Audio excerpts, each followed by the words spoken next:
Last episode, we built ourselves a church on top of a hill, we built lots and lots of trees, and we did a whole bunch of interiors, and that resulted in this lovely, wonderful, completed village. But before you ask, yes, of course, the church is still empty. And although I want to put a villager trading hall in there's some other things we're going to have to do first, but instead of doing those things, such as making a gold farm and making sure we can actually afford to keep those villagers nice and cheap, well, I'm actually going to procrastinate instead. Because I do have a bit of a problem, and that is, well, this world as a whole. So over here, we are at, where are we? Minus 550 by 840, and our base is at minus 50 by 1000, which doesn't sound that far away, and in fact, I might have got those coordinates wrong. It might be minus 1000 by 50. Well, okay, yeah, I was completely wrong. Our starter island is at minus 30 by minus 800. So that's about twice as far as I thought it was going to be.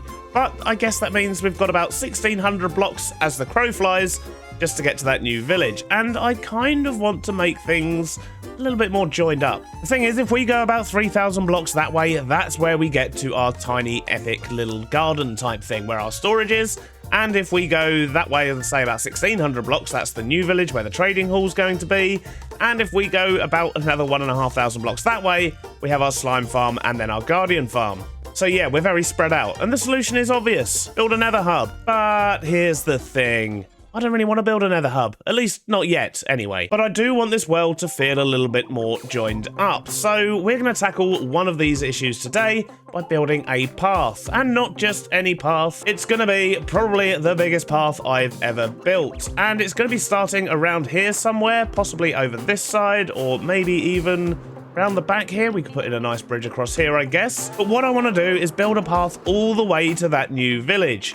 And that's going to need to go across all this coastline. It goes through some amazing scenery. We've got some epic cliff tops. We've got some mountains. But I think it's going to be a fun project because, well, we're going to have to deal with all kinds of different terrain, as you can see from me flying this little journey at the moment. So I think the biggest challenge of this path is probably going to be the sort of mountainous area here and this just epic coastline, because we want to make some really good use of it. We want to make sure that we're highlighting some cool viewpoints.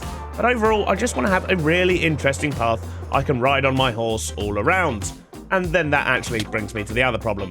I don't have a horse. In fact, I don't even have a saddle. So yeah, we're going to need to solve that one as well at some point today. But with this path, I don't want it to be a boring path. We're going to put some areas of interest along the way. What that might be, I don't really know. We're going to kind of see what the terrain lends itself to. But essentially, I want it to be a little mini experience so you can take a horse from here, ride it to the other village, and see lots of cool sights along the way. Question is, where do I even begin? Well, I mean, I guess I could probably just begin out the back here. Is there somewhere I can loop a path around the side, maybe? Nope, we're literally right on the cliff edge over here. Okay then, so maybe we should start over the back here. We can extend this path down, and then we can put in another bridge over here.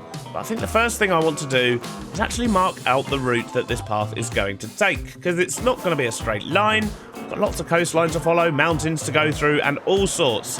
I think the easiest way to mark this out is going to be to make use of our sheep over here, or our wool at least. So let's take a whole bunch of pink wool. That should stand out nicely. And then let's get to marking out this path. And while I'm doing that, I guess I can have a little think about the things we're going to put along the way as well. And ultimately, we're going to be building that massive bridge at the end to connect it to the final village on the other side. And I'm very much looking forward to that. So I guess I'm just going to start marking out a path, and I'll bring you back in and show you the route we're going to be taking once I've worked it out. And with that, I think I've marked out the entire route of the path. So if we do a quick flyby, so go out this way just to this little peninsula here, and then we're going to have a bridge going all the way across. And then if we go up nice and high, we should get a good layout of the path from up here, maybe. Yeah, we can kind of see where it's going. I've decided I'm going to pin a path to the outside of this cliff here, and then it swoops all the way round. And this is actually where spawn is. This is where we first spawned into the world. It was on one of these trees around here somewhere, so that's quite nice. Eventually we'll do something with world spawn, but then it goes all the way up here, goes up to the top of this mountain, and then there's like a little mountain pass that goes through here, which I thought could be a nice point of interest. And then we're out into the savannah. We go back down the side of the mountain, go through the grasslands over here with a view of the mesa, which is quite nice. And then lastly, this just swoops all the way back round to our starter island. So that is going to be the route we're going to take. However, we've got lots and lots of work to do before we can make too much more progress, and that mainly involves getting lots of spruce, because I'm going to need lots and lots of slabs and stairs and things like that, and as a base block palette, using spruce goes quite well with the path blocks, so I think that's a good place to start. But after all the trees we built in the last couple of episodes, I literally have no spruce left whatsoever. One of these days I'll build a tree farm for spruce, but for now let's just go chopping.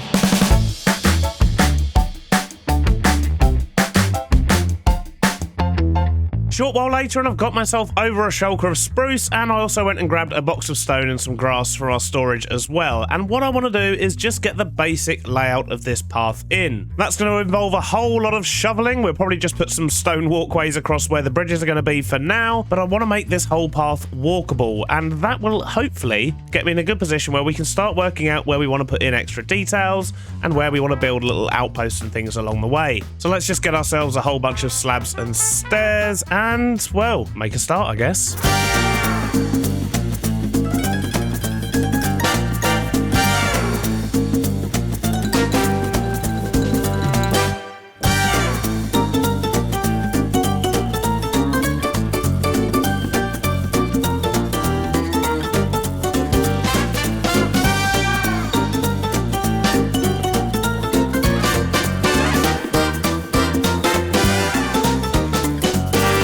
Hi there, fellas. You appear to be blocking my path. Didn't realise we were going to be going through bandit country. Jeez.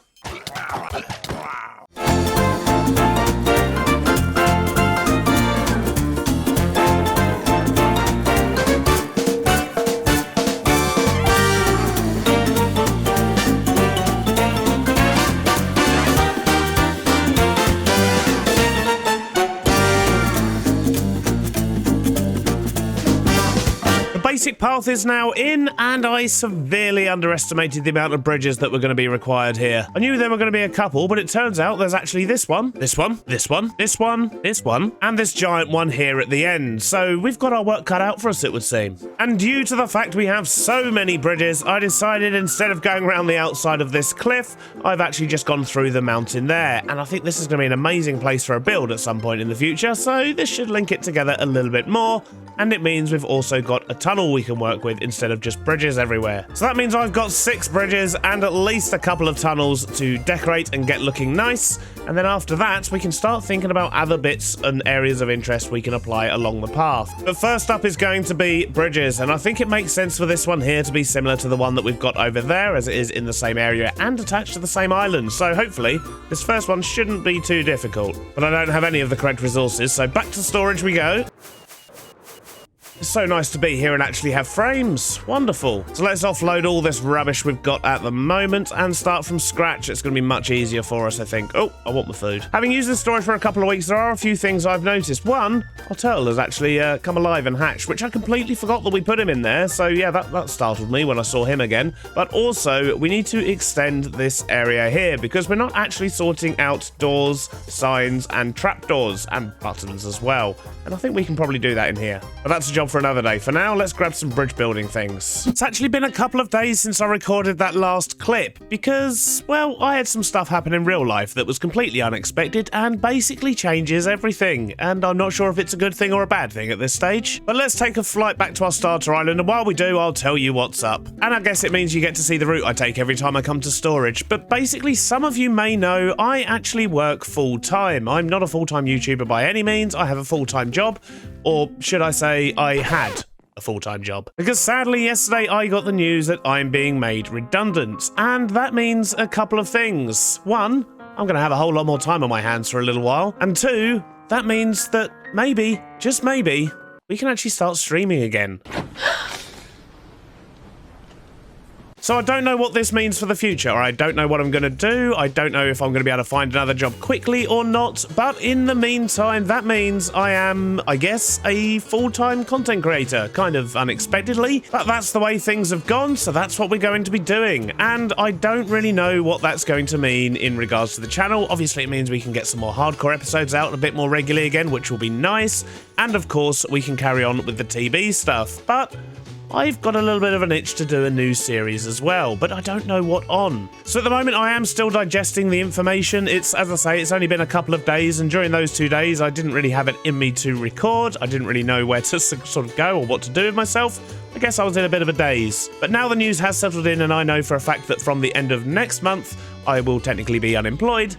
Well, we're just going to dive in and do some full-time content creation for a little while and see how that goes. And as I say, that's just going to result in more content. We can start streaming again, which means we'll probably be back over on Twitch. And in fact, I do plan on doing a stream later today to sort of break this news to everybody live as well and have a little discussion about what sort of series we'd want to see on the channel. At the moment, I'm leaning towards potentially a Skyblock series because it's something I've not really done before. I mean, I've done some modded Minecraft series, some sort of mini-series and things like that, but I don't know. Let me know in the comments what you want to see. But anyway, enough waffle about my real life. We've still got some bridges to do, and we're now a couple of days behind, which means this video is going to be a bit late, so sorry about that. But sometimes life just throws you a curveball, and you have to deal with it, really. And, well, I guess that's what we're going to be doing over the next couple of months. But back to the things that really matter. I do have all of the resources here ready for this sort of bridge area here, and hopefully some other bridges further along the path as well. We're going to mix up the designs a bit as we go. As I say, this first one is going to be very reminiscent of the one we have on the other side. In fact, let's go take a quick look at that. So this looks like a fairly straightforward bridge. Obviously, it's going to be a bit taller on the other side, but it's mainly these top bits here, these sort of crenellations, I guess, that I want to copy on the other side. So let's just have a little ganders, and I think we should be absolutely fine with this. Well, the music's probably already started, so I should probably start building. Let's time-lapse this.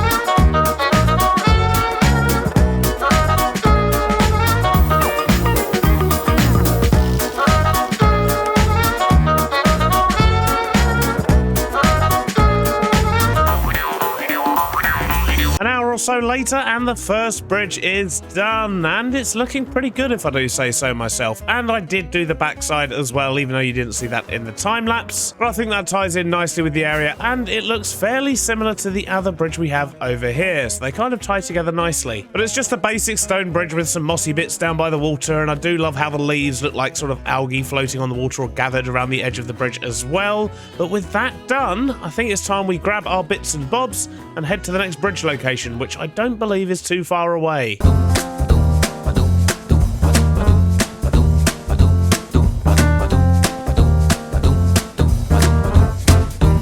fact, it's just around the corner over here, so it's a very small one, this one. In fact, I might just do a small wooden bridge there, and it's started raining. Fantastic. That's going to look great on the video. So I think what I'm going to do is just build up the banks a little bit here, so the bridge starts around here and ends around here, and we're just going to put a little rope bridge in. I don't think it needs more than that, really.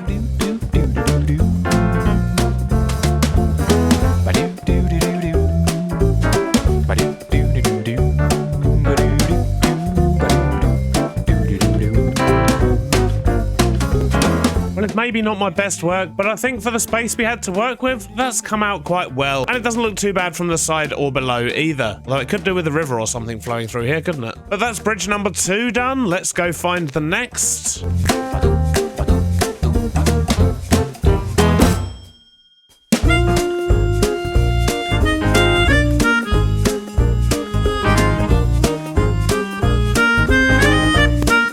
Looks like the next one is this one here that goes across a canyon. And what are we going to do with this? Jeez, why are they all at an angle? I feel like I maybe want to make this one a little bit more solid, but we might do a wooden structured bridge here. So not a rope bridge, not a stone bridge, but just one made out of wood.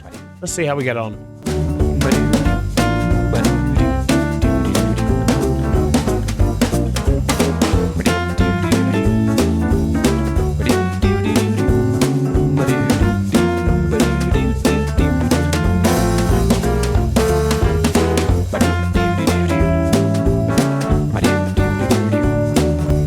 Bridge number 3 is now in place. That was fairly straightforward. I've just used some dark oak for the beams, and then I've just got kind of a spruce floor, and I've used trapdoors and some leaves on the side. And overall, I think that works quite nicely for this little bridge. So that's 3 out of 6 bridges done, and I believe the next one is actually just around the corner, and it's quite a big one.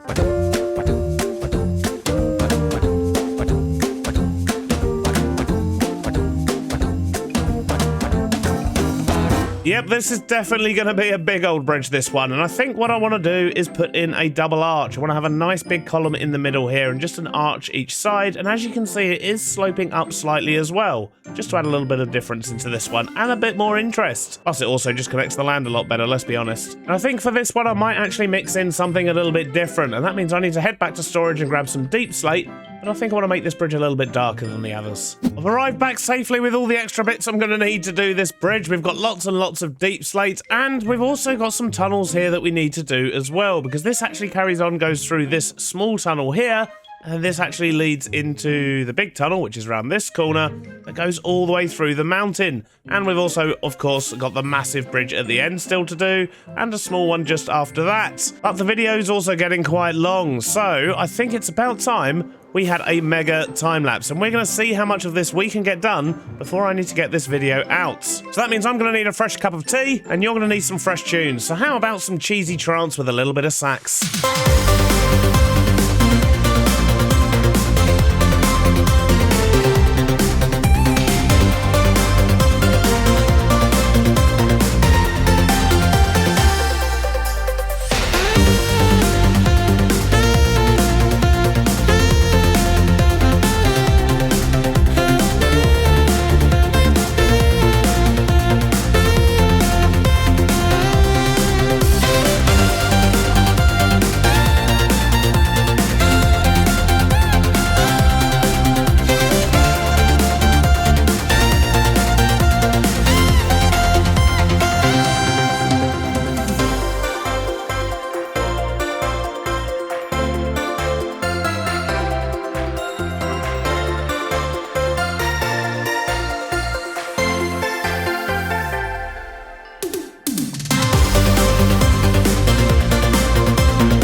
Music. I think we're actually done. It has been a long while since we've done a time-lapse anywhere near that long, so hopefully you did enjoy that, but we've done lots and lots of bridge building, and I'm so pleased that we now have a path that connects this village all the way back to our starter island. But let's have a quick look at the bridges, shall we? So this one here, fairly straightforward, quite a low one, nice and easy, and I put a grate on the front as well because a bit of a drop-off on the other side there, and I don't want to be having any accidents. But this is a boring bridge. Let's go look at some of the bigger and better ones, shall we? And working our way backwards, we come across this giant bridge here. So this design, I have actually used something very similar before on season 3, I want to say, of Truly Bedrock. But I've basically just made it a lot bigger, a lot taller, and a little bit grander. But I think that does cross this gap really nicely. The only thing I was wondering is, like, could it do with some kind of a tower or a bit of structure on it somewhere else, maybe? I don't know. Let me know what you think in the comments. But if we fly past this bridge and we fly off over into the mountains, you may have noticed we also managed to sort out our tunnel, which is, well, the entrance is just over there. And this tunnel is very, very busy. I probably should have held back a little bit more on this one, actually. It's maybe a little bit too much going on in here, but it looks a lot better than the boring tunnel it was to begin with. And then lastly, as we come out of the tunnel, we see this bridge here, which I think is my favorite. I really love how that's come out. In fact, let's jump down there and have a look from the side. But with the combination of deep slate, copper, and prismarine, I really think that works well. Is of course the weathered copper, but I love how this bridge looks, and the angle of it looks really nice as well. I think it just packs out that valley nicely. And with that, I think we've completed our 6 bridges in one episode, as well as a couple of tunnels, but there's still a lot of boring path about that we're going to need to kind of fix up and make look a little bit nicer as time goes on. One of the more interesting bits being over here, this side here. Can you see this path that goes down the side of the mountain? it actually then goes round sort of into the mountain as well. There's like a weird little tunnel here. I think if we were to stick some water up there, we can have a nice little waterfall going down into that canyon and so on. So lots we can still do. There's another little tunnel here as well. But this is going to be a fun project we can just come back to as and when we fancy doing something a little bit different. And hopefully over time this will evolve into a lovely trail that we can ride our horse on, which you may have noticed I still don't have a horse, but I do at least have a saddle. We did sort of have a little break and catch one halfway through that time lapse there, but I've since misplaced it, so I've absolutely no idea where that's gone. It's probably in my storage system somewhere. But sadly, that does bring us to the end of today's episode. I hope you've enjoyed it, and hopefully I'll see you all on the next one. Bye-bye now.